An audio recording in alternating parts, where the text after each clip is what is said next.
ভাইফোঁটা। তো সকাল সকাল উঠে এখন ভাইফোঁটার তোড়জোড় করা হচ্ছে, মানে সকালবেলা একটুখানি ব্রেকফাস্টের আয়োজন করা হচ্ছে। তো দেখাই তোমাদের, এটা মাখছে আটা। এই যে দেখো, এটা আটা মাখা হচ্ছে লুচির জন্য, আটার ময়দা মিক্স করে। এখানে হচ্ছে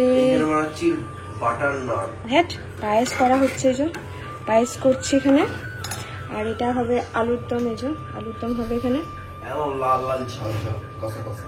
তুমি একটু মুখটা বন্ধ রাখবে, এত ভাট বকো কেন তুমি? হ্যাঁ, এত ভাট বকো কেন তুমি? কালকে রাতে অনেকক্ষণ আমরা সবাই মিলে গল্প করেছি, তারপরে গিয়ে শুয়েছি। প্রায় বাজতে যাবে 2-3টে এরকম অবধি গল্প করেছি, আর বাচ্চাগুলো সব ঘুমিয়ে পড়েছিল। তো এখন আমি আর প্রীতম উঠে গেছিলাম, দিদিদেরকে ওঠায়নি, কারণ অর্ক আর কুহু সারা রাত একবারও ওঠেনি, কিন্তু ছোটো মেয়েটা উঠে গেছিল। কারণ ওই আগের দিনকে বলেছিলাম তোমাদেরকে যে গায়ের মধ্যে একটু র্যাশ বেরিয়ে গেছিলো। তারপরে দেখলাম দিদি উঠে গেছে, আমি বলছিলাম একটু শোকা তুই, কিন্তু ও বলছে যে না আমি আর শোবো না। তো তারপরে আমি বললাম যে ঠিক আছে তুই উঠে বস, আমি তোকে একটু লাল চা করে দিচ্ছি। ওর গলার অবস্থা খুব খারাপ। আসলে কি বলো তো, আমাদের দুই বোনের অবস্থাটা অনেকটা একই। আমরা ঘর ছেড়ে কোথাও বেরোই না, সেভাবে কোথাও যাওয়া হয় না আমাদের। সেই কারণে জানো তো, কোথাও গেলে আবার একটুখানি রেস্ট পেয়ে গেলে বা বলতে পারো অন্য জায়গায় জল হলে তখন শরীরটা আবার খারাপ হয়ে যায়। আর কালকে তো ঠাকুর দেখা হয়েছিল রাত জেগে, তো সেই কারণে একটুখানি বলতে পারো শরীরগুলো আমাদের বেশ ক্লান্ত। আমারও শরীরটা ক্লান্ত লাগছিল, কিন্তু কি বলতো আজকে যেহেতু ভাইফোঁটা, তাই সকাল সকাল উঠে সব কিছু রেডি করছিলাম। আজকে অনেকগুলো বছর পর আমি ফোঁটা দেবো জানো। বিয়ের পর বলতে পারো 1 বছর দিয়েছিলাম, তারপরে আর ফোঁটা দেওয়ার সুযোগ আমার হয়নি কপালে। তো এটা অনেকগুলো বছর পর বলতে পারো, প্রায় 10-11টা বছর আমি পেরিয়ে এসেছি ফোঁটা দিতে পারিনি আমার দাদাকে বা ভাইকে সেভাবে। তো সেই কারণে বলতে পারো এবছর ফোঁটাটা আমি দিতে পারবো। তবে হ্যাঁ, একটা কষ্টের ব্যাপার কি, আমি ভাইকে এবছর ফোঁটা দিতে পারবো না। তার একটা রিজন আছে, সেই কারণে ভাই আসলে আমার বাড়ি আসতে পারবে না। আর আমাকে কাকিমা বারণ করলো যেতে, কারণ আমার শরীরটাও সেই রকমভাবে ভালো নেই। তো কাকিমা বললো এতটা ধকল তোর এই সময় সহ্য হবে না শরীরের মধ্যে, একদম কষ্ট করবি না। হ্যাঁ, পরের বছর সব কিছু ঠিক থাকলে অবশ্যই আবার হবে। তো আমাকে কাকিমা বুঝিয়ে বললো, আর বললো রাগ করিস না, আর একদিন ভাই আসবে বলেছে আমার বাড়ি, এসে খাওয়া দাওয়া করে যাবে। আসলে পরিস্থিতিটা এতটাই বাজের মধ্যে চলছে, মানে সবাইকে বলে হয়তো এটা বোঝাতে পারবো না। আগের বছর যেমন আমাকে নিয়ে খুব মানে কঠিন একটা সময় পার করেছে আমার পরিবারের সকলে, তেমন এবছরে কাকুকে নিয়ে, মানে আমার কাকাকে নিয়ে খুব একটা কঠিন সময় আমরা সবাই পার করছি, যেটা আমি কখনোই অন ক্যামেরায় সেভাবে তোমাদেরকে বলিনি। বাট আজ অনেকগুলো দিন হয়ে গেল আমার কাকা কিন্তু হসপিটালে ভর্তি আছে, অনেকগুলো দিন কিন্তু হয়ে গেছে, আর খুব বাড়াবাড়ি অবস্থাতেই ভর্তি করা হয়েছিল কাকাকে। তো তোমাদেরকে আমি কোনো কিছুই ব্যাপারে বলিনি, কারণ আগের বছরে আমাকে নিয়ে, এবছরে মানে আবার কাকুকে নিয়ে আমি কোনো কিছুই এখন শরীর খারাপের ব্যাপারে কাউকে কিছু বলি না। সেটা আমারই হোক বা ফ্যামিলিতে কারোরই হোক, আমি কোনো কিছুই বলতে চাই না শরীর খারাপ হলে।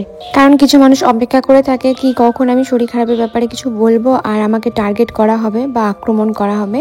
তো কিছু মানুষ আছে। তো এখানে আমি রুটি মেকারে লুচিগুলো পুরো ভাজার চেষ্টা করছিলাম। তো এখানে দেখো কি সুন্দর বিলে বেরিয়ে যাচ্ছে। এই রুটি মেকারটা দিয়ে আমি রুটি ফুটি সবই করি।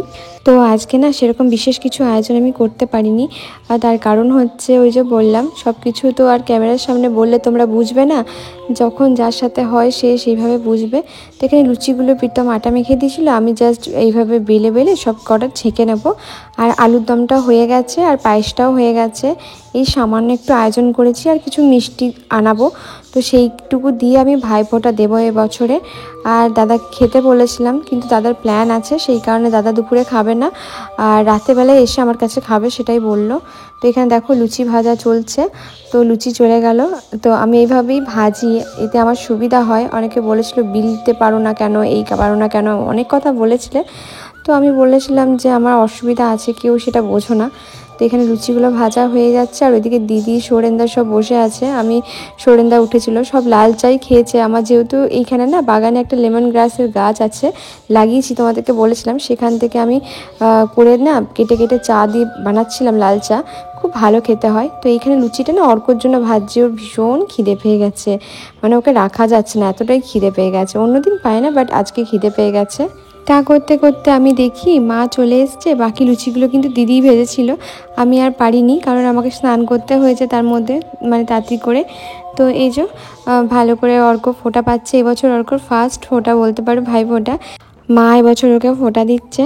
আরও অনেকজনের কাছ থেকে ফোঁটা পেত, যেমন কুহুর কাছে, পুচকুর কাছ থেকে, সবার কাছ থেকে ভাইফোঁটাও নিতে পেত, কিন্তু কি বলতো দিদিদের একটা খুঁত হয়ে গেছে, তো সেই কারণে ভাইফোঁটা হবে না।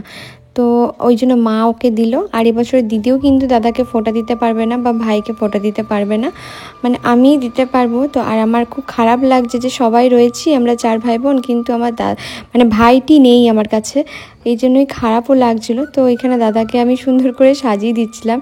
মানে জানো আমি আজ কতগুলো বছর ফোঁটা দিইনি, আমার না সব কিছু গোলপাক খেয়ে গেছে, কি করতে হয় না হয় সব কিছু আমি ঘেটে করে ফেলেছি। তো এই সামনের দোকান থেকে সব মিষ্টিগুলো আনা হলো, তাড়াহুড়ো করি সব কিছু করা হলো। এক বছর আমার মনে আছে দাদা ফোঁটা নিতে গেছিলো আমার কাছে কলকাতায়, মানে ওইটাই মনে হয় লাস্ট ফোঁটা অ্যান্ড ফার্স্ট ফোঁটা বিয়ের পর বলতে পারো। তো গেছিলো ফোঁটা নিতে, তো তখন জানো তো অনেক কিছু আয়োজন করে আমি দিয়েছিলাম, কিন্তু আমি পারিনি। এদিকে অর্ককে খেপাচ্ছে, মা ওকে ভাইফোঁটার গিফট দিয়েছে বাট ও পরেনি আজকে, ওকে একটা সুন্দর কুর্তি দিয়েছে, বাট ওই যে তাড়াহুড়োর মধ্যে কোনোটাই ভাঙা হয়নি। আর আমিও দেখো কোনো রকম কিছু পরতে মানে রেডি হয়ে যে সুন্দর করে করব, প্রীতম খুব বকা দিচ্ছিল, বললে একটা কুর্তি পরতে পারতিস। আর আমার না তখন এত টায়ার্ড লাগছে, সুন্দর করে সেজে কুজে একটা ফটো তুলবো বা ছবি তুলবো ওরকম মানে মনের মধ্যে কোনো কিছুই আসেনি বলতে পারো। তারপরে দাদা না খুব সকাল সকাল ফোঁটা নিতে এসেছিলো, এবছর বেলা করেও আসেনি, কারণ দাদা এখন প্রচণ্ড চাপ চলছে। এই যে আমরা 3 ভাই বোন, আর একজন নেই এখানে, মিসিং আছে, মানে আমার ভাই, ও থাকলে ভালো হতো। তো এখানে মিষ্টি একটু খাইয়ে দিলাম, আর দিদি আর মা এখানে গল্প করছে, মাও চলে যাবে। আর দাদা বলছে সকালবেলা আমাকে এত মিষ্টি খাবো না, এটা তোল ওটা তোল। তো আমি না কিছু তুলিনি, শুধু মিষ্টিগুলোই তুলে নিয়েছিলাম, বাকি বললাম তুই খা একটু একটু করে, খেতে ভালো লাগবে। আর ও তো এমনি তো লুচি আলুর দম ভালোবাসে। আর এইদিকে এই 2 ভাই বোনের কাণ্ড দেখো, মারামারি চলছে, মানে একটা সেকেন্ডের জন্য ওদের অন্য কোনো গেম ছিল না, দুজন দুজনকে উদুম মারছিল। আবার যখন আমরা বকা দিচ্ছিলাম তখন দেখছিলাম যে দুজন আলাদা রয়েছে, আবার কিছুক্ষণ পর উদুম মারছিল। আর পুচকুরে না কোলে সেভাবে কারোর চাপতে চায় না, দেখো কি সুন্দর প্রীতমের কোলে চেপেছে। আর এখন বানাচ্ছি দুপুরের জন্য পোলাও। আর প্রীতম গেছিলো চিকেন আনতে, কিন্তু সোরেনদা কিছুতেই চিকেন আনতে দিল না, বলছে যে না আগের দিন মাটন হয়েছে, কোনো রকম করতে হবে না। আর সোরেনদা না এই মিষ্টি পোলাওটা খেতে ভীষণ ভালোবাসে, আর আমাদের না মাটন না অনেকটা পরিমাণ আনা হয়েছিল আগের দিনকে। তো সোরেনদা কিছুতেই মানে ভীষণ রাগারাগি করছিলো, বলছিলো চলে যাবো এই মুহূর্তে যদি এরকম করতে থাকো তুমি। তো অনেক কিছু কারণের জন্য আমাদেরকে বারণ করলো। আর এখানে অর্ক মাথায় লাগিয়েছে, দেখবে পড়ে গেছে, ও নিজেই পড়ে গেছে, ঠোকা লাগিয়েছে। সোরেনদা মাথায় দেখে তো খাবো,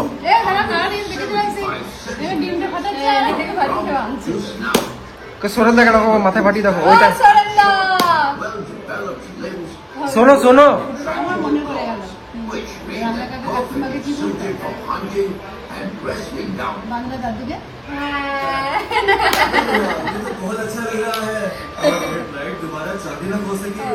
তারপরে দিদিতে আমাদের বসেছিলাম কদবেল মাখা করতে, দিদি আমার জন্য এই কদবেলটা নিয়ে এসেছিল। আমরা না 2 বোন ভীষণ টক খেতে ভালোবাসি, মানে আমাদের টকের মধ্যে একটা দারুণ নেশা আছে। আর আগে তো তেঁতুল মাখা করে খেতাম, মানে এক প্রকার মারামারি চলতো এই তেঁতুল মাখা টক খেতে, যে কি ভালো লাগতো আমাদের দুজনের। দেখো একটা কথা তো সত্যি যে বিয়ের পর আমরা মেয়েরা বদলে যাই, তার থেকেও বেশি বদলে যায় মা হবার পর। দিদি আমি মাঝে মাঝে ওকে দেখি আর ভাবি এই 2 বাচ্চাকে নিয়ে কীভাবে যে সামাল দেয় কে জানে।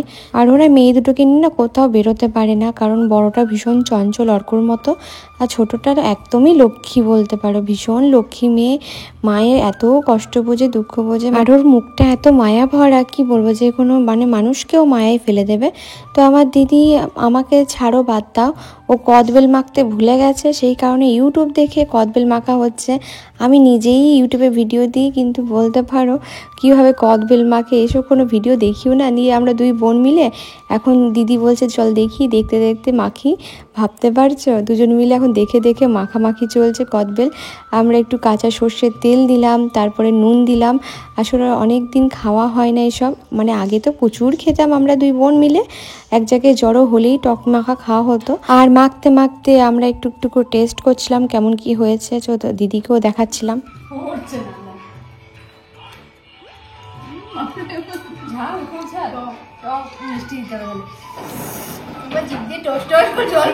দিদি আর আমি কি তেঁতুল মাখা খেতাম, বল দিদি। হ্যাঁ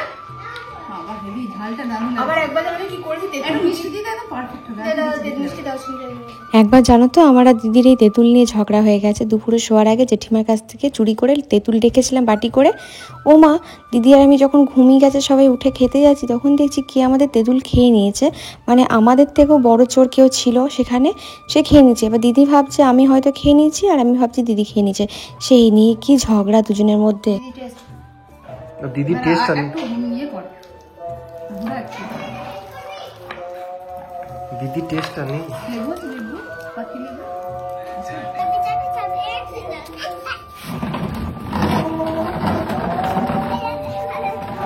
তোরা কি করিস রে? ভেঙে ওর করছি।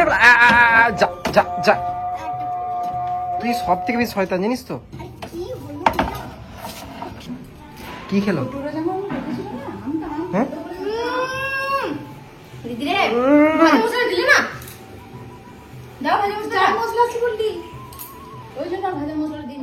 আর এখানে অর্কর মাথাটা দেখো বেশ ফুলে গেছে। কোথায় যে ঠোকা লাগালো, ও নিজেই বলছে মা ঠোকা লাগিয়ে ফেলেছি।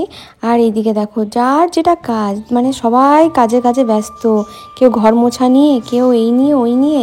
তো এখানে আমাদের কদবেল পুরোপুরি মাখা হয়ে গেছে। ইউটিউব দেখে সুন্দর করে মেখেছি।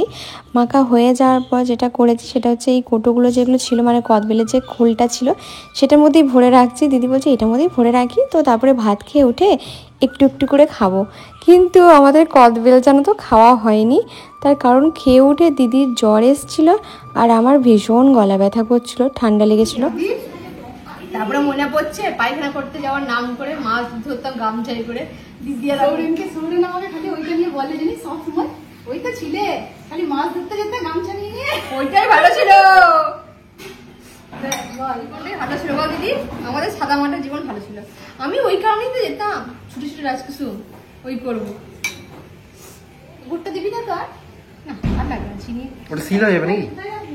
এটা মোবাইলটা দেখো না, এটা একটু রোদে দিয়ে মস্তি বল, রোদে দিয়ে ওদের ঠিকঠাক। আমি আর এখানে অর্কর আসল কান্নার কারণ হচ্ছে বোনকে কোলে নিয়েছি কেন কেন নেব, এত হিংসুটে হয়ে যাচ্ছে দিন দিন। সন্তানকে একা মানুষ করা এটাই খুব জ্বালা, জানো তো, কাউকে নেওয়া যাবে না। আর এই যে আমাদের ঘরে বড় ঠাকুরানি সবাইকে ধূপ দেখিয়ে বেড়াচ্ছে। সন্ধে দেওয়া শেষ হচ্ছে না, মশাইয়ের সাথে দেখিয়ে দেখিয়ে ঠাকুর দেখাচ্ছে। ক্যামেরা অন করলে দুজনে বান্দরামি শুরু হয়ে যাচ্ছে। মানে আমি তখনও জানতাম না যে দিদিরা চলে যাবে, জানো। অনেক হ্যাঁ, তুই চলে যাচ্ছিস কেন রে? থাক। কাল থেকে অনেক চেষ্টা করেছি, সেই সকালটা রাখতে পেরেছি, আর রাখতে পারছি না। অর্কর কান্না সে তো থামেই না। আর ওর কান্না দেখে এখন সোরেন দা, দিদি সবাই বলছে যে না কাঁদছে। ওর কান্না দেখে সবার কান্না। মানে অর্ক না কাউকে ছাড়তে চায় না, জানো। বাড়িতে এলে একা একা থাকে তো, ওরও মনটা ছাড়ে না। আমারও মনটা খারাপ হচ্ছিল, অনেক চেষ্টা করলাম আটকানোর। ঠিক আছে বাবু, হ্যাঁ টাটা। অফিসে চাবি দিয়ে দিবি, ঠিক আছে? মিকি মাউস, সে হাজার রকম করে ওকে কেউ কিছুতেই বোঝাতে পারছে না, কান্না সে ওর থামছে না। আর এখানে দিদি আমাকে বলছে তুই ঠিক করে খাবারটা খা, খেতে পাচ্ছিস না, বমি আসছে। যাই হোক, যেটা দিয়ে খেতে ইচ্ছা করছে তুই সেটা দিয়েই খা। আসলে কি বলতো, আমরা বলতে পারো দুই বোনই বিয়ের পর না কখনো এভাবে একসাথে একবারও থাকিনি, এটাই প্রথম আমাদের।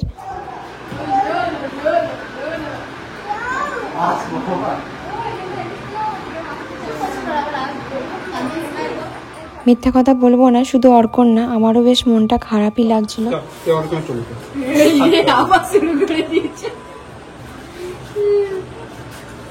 যাবি তুই মশাইদের সাথে?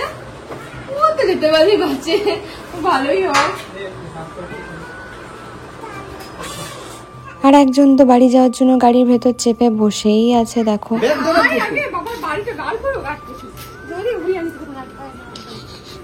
না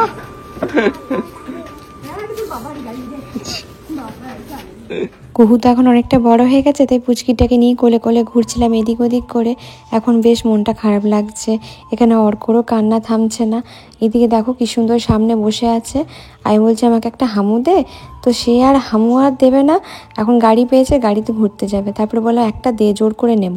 তো জোর করে নিলাম একটা। তো তারপরে দেখো ওরা তো চেপে গেছে, অর্কর কান্না থামছে না, অর্ককে আবার কোলে করে নিয়ে বোঝাতে হলো। ওর বাবা একবার ওইদিকে বাইরে নিয়ে গেল, তো এখানে কি সুন্দর টাটা করছে দেখছো, এত সুন্দর করে টাটা করছে। আর সোরেনদাতে না 4 চাকাতে আসার কথা ছিল, সোরেনদা জানতো না যে থাকা হবে আজকে, তো ওই জন্য জানো তো স্কুটিটা নিয়েই এসছিল। এখন একদিন থেকে তারপরে যাচ্ছে, বেশ ভালোই লাগলো। তো দিদিরা এইমাত্র বাড়ি চলে গেল, আর প্রীতম আর ভালো লাগছে না ঘরটা, মানে রীতিমতো বলতে পারো দুটো দিন না, কালকে দুপুরবেলায় এসছিল, আজকে চলে গেল। আজকে ভাবলাম থাকা হবে, কিন্তু দাদার সোরেনদার একটা গাছ পড়ে গেছিলো, সেই কারণে আর থাকা হলো না, নাহলে থাকা হতো। ও সকালেই চলে যাচ্ছিলো, আমি অনেক কষ্ট করে একটা বেলা আটকেছিলাম আর আটকাতে পারলাম না, তো বাড়ি চলে গেল। মনটা ভালো লাগছে না, অর্করও বেশ মনটা খারাপ, কাঁদতে কাঁদতে ঘুমিয়ে পড়েছে। আর প্রীতমও বললো বৃষ্টি আসলে ওরও ভালো লাগছে না। মেন ব্যাপার হচ্ছে বাড়িতে যখন দেখবে কেউ আসে খুব মজা হয় না, তারপরে হুট করে আর ভালো লাগে না কোনো কিছু। প্রীতম বললো তাহলে আমি দোকান কাছে ওখান থেকে ঘুরে আসি, আমাকে বললো। তো ও চলে গেল, এবার আমি একা একা, ভালো লাগছে না আমারও, বিরক্ত লাগছে কেন জানি না, ভালো লাগছে না। কাজে চলে গেছিল সোরেনদারা চলে যাওয়ার পর। কি গো কেমন লাগছে ঘরটা? ভালো লাগছে? তাহলে ভাবো আমার কেমন লাগছে। পিছনটা কি করেছে? এটা এরকমই ছিল, ময়লাটা এখন বেশি ফোনটার জন্য বোঝা যাচ্ছে বেশি করে ময়লাটা। এই ফোনের ক্যামেরার কোয়ালিটি মানে কি বলতো, মানে আমার তিলগুলোও বসে যাচ্ছে মুখে, একদম কষ্ট হবে, এত ভালো। সোরেনদারাও দেখছিল, বলছিল ক্যামেরা ভীষণ ভালো। ইনভেস্টমেন্টটা দরকার ছিল। হ্যাঁ ইনভেস্টমেন্টটা দরকার ছিল। প্রীতম বলছে আমার মনটা ভালো লাগছে না, ওই জন্য পালালো বুঝলি দোকানে। আমার নিজেরই না একবার যখন বেরিয়ে গেল চোখটা না মানে আমারই কেমন হয়ে গেল, ঝলসে গেছিল, কারণ বাড়িতে লোকজন আসছে না, কেউ আসতে ভালো লাগে আর কিছু। তারপরে কি জানো তো, বাচ্চাগুলোর জন্য বেশি দুটোতে ছিল কি মারামারি করছিল, আর বকাবকিও দিচ্ছিলাম, আমিও দিচ্ছিলাম, দিতেও দিচ্ছিল, আর চলে গেলে তো খুব কষ্ট হচ্ছে। আর আমার না ছোটটার জন্য বেশি কষ্ট হচ্ছে, এত মায়াবী না। আর দিদিরও শরীরটা ভালো ছিল না, জ্বর গায়ে গেল তো, মানে সোরেনদার কাজ ছিল তাই, নাহলে ছাড়তাম না একদমই। অনেক বলার পরও সোরেনদার বলছে আমাকে আর বলো না, আমি পারবো না, ও গাটা জ্বর তো নিয়ে আমার একটু মনটা খারাপ হয়ে গেল। প্রীতম বলছে আমার মনটা ভালো লাগছে না, তোমার লাগছে তাহলে আমার ভাবো আমার কি হচ্ছে তাহলে। তারপরে আমাদের জানো তো এই সময় না ভালো লাগছেও না, তার কারণ হচ্ছে আমার কাকু না আজ প্রায় অনেকদিন যাবত জানো তো হসপিটালে ভর্তি, ওই জন্য এবছর ভাইফোঁটাটাও ঠিক করে হলো না। আমার ভাইও আসতে পারিনি, আমিও যেতে পারলাম না ভাইয়ের কাছে ফোঁটা দিতে, ঠিক আছে, মানে একটা মানে সেই থমথমে পরিবেশ হয় না। এবছর অনেক কিছু ভাবা ছিল যেন ভাইফোঁটাটা নিয়ে, সেই ভাবাটা মানে আগের বছর যেমন আমাকে নিয়ে সবাই ছোটাছুটি করেছিল, এবছর তেমন কাকাকে নিয়ে মানে সবাই একটা টেনশনের মধ্যে আছে। তো যাই হোক ওই জন্য জানো তো সেরকমভাবে কিছুই হয়নি, মানে সাদা মাটা একদম ঘরে যেরকমভাবে মানে হয় সেইভাবেই করতে হলো, কি আর করা যাবে। চলো আজকে ভিডিওটা এইটুকুনি, সবাই ভালো থেকো, সুস্থ থেকো, আর সকলকে ভালো রেখো।